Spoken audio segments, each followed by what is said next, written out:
Salut à tous, aujourd'hui on teste cette planche, la Takoon Escape Air.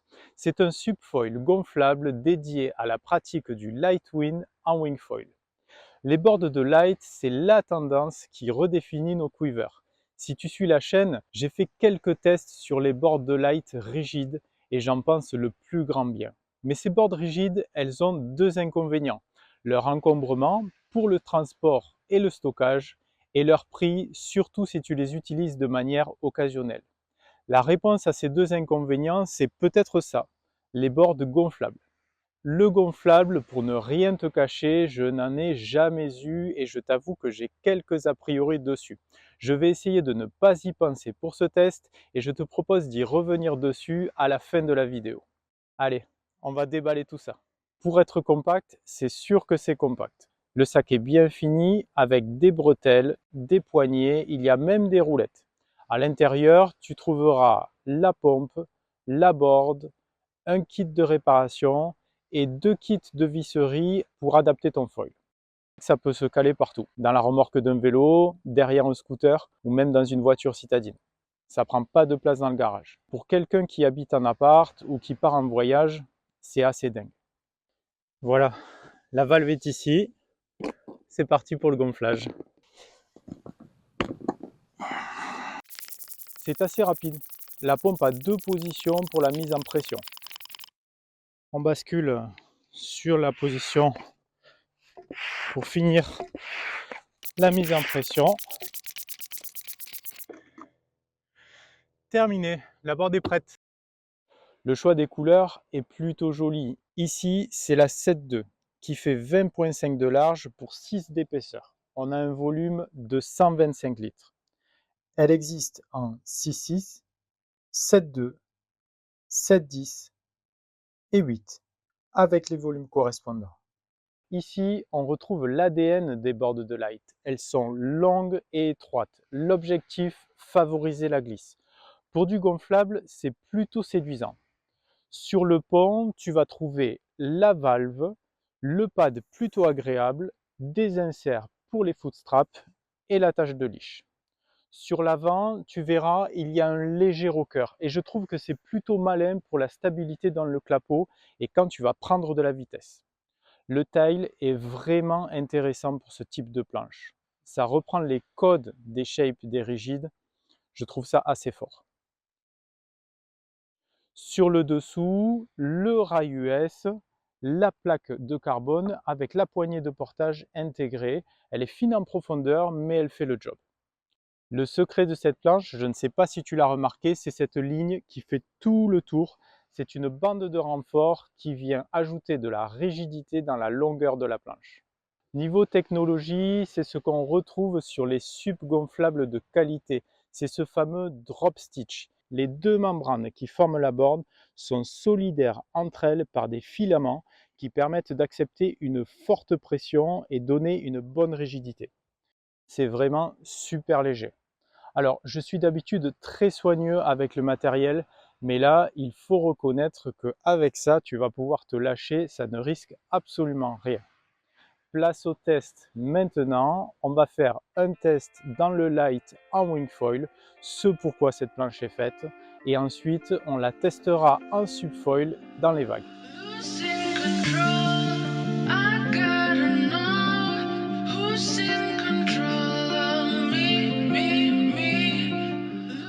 Comme pour les planches rigides, ça part très tôt. Les sensations au pumping sont différentes.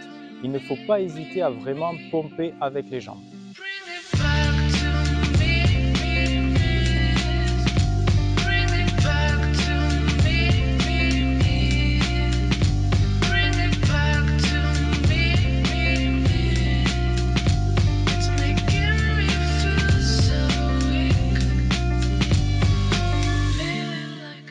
En vol, ça marche aussi. La longueur se fait oublier parce que la board est étroite.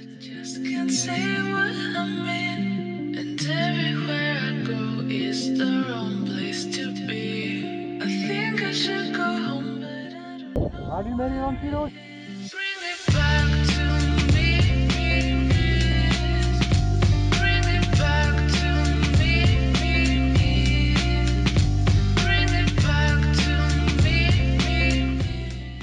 Attention aux touchettes, c'est moins tolérant qu'une planche rigide. Le résultat de ce test, en wing dans le light, eh bien c'est plutôt pas mal, une bonne réussite. Ça décolle sous les 10 nœuds et c'est sympa en navigation. Cette Takoun Escape Air joue parfaitement son rôle.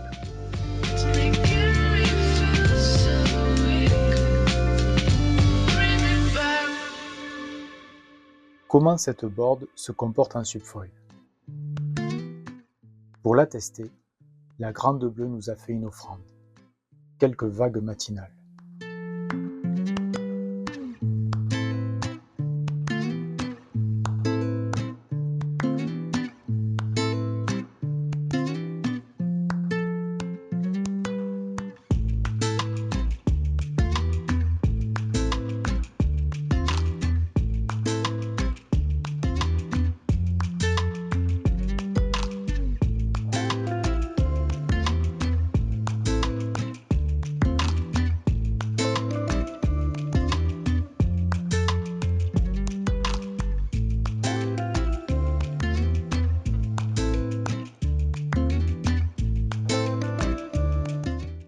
Au fil des heures, la houle s'est renforcée, nous ouvrant les portes d'un spot au cadre magique.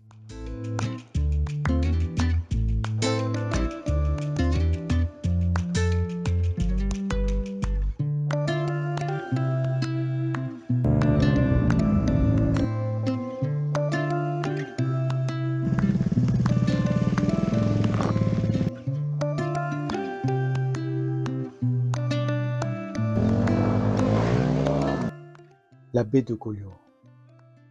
Même si les vagues sont petites, glisser au pied du château royal est un moment rare qu'il faut savourer.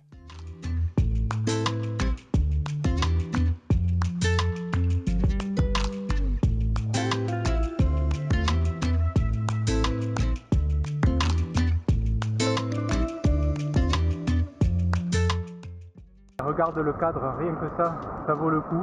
On a pris quelques bouts, franchement je me suis régalé. C'est hyper ludique, la planche est vraiment rigide. Une fois que tu es en l'air, en fait ça se surfe très bien. Donc allez, c'est reparti, on va profiter des dernières lueurs avant que le soleil se couche.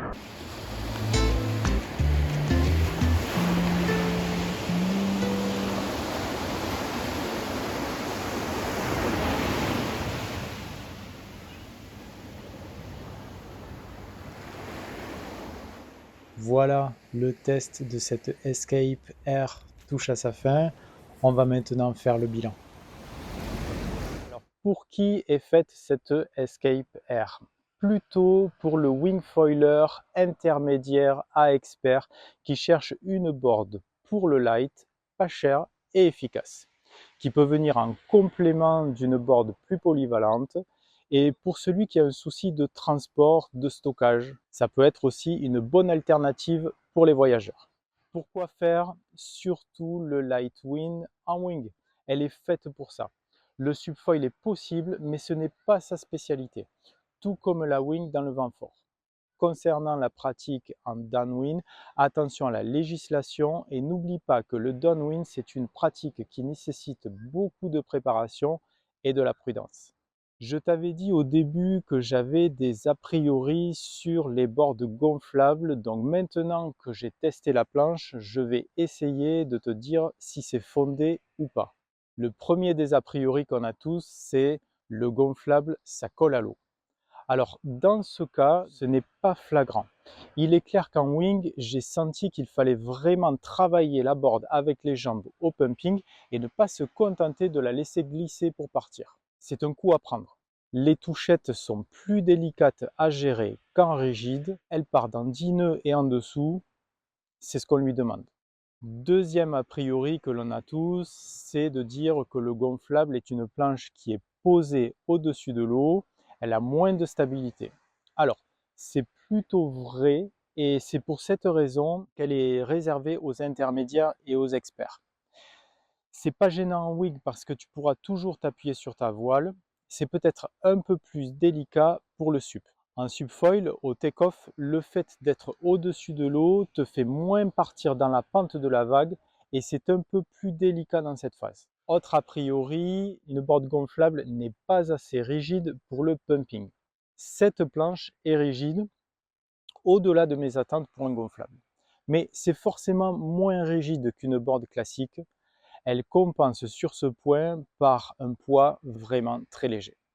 Au-delà de ça, ce qui est important, c'est la notion de plaisir. Donc cette planche, pour le subfoil, elle n'est pas dans l'aspect performance de la pratique. Mais tu pourras t'initier sans risque d'abîmer le matériel et en prenant tes premières sensations, juste kiffer, et c'est ça le plus important.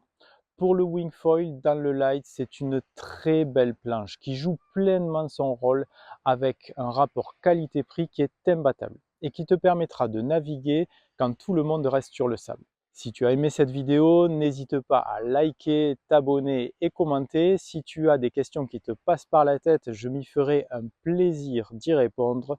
D'ici là, navigue bien, profite de l'eau. Ciao, ciao!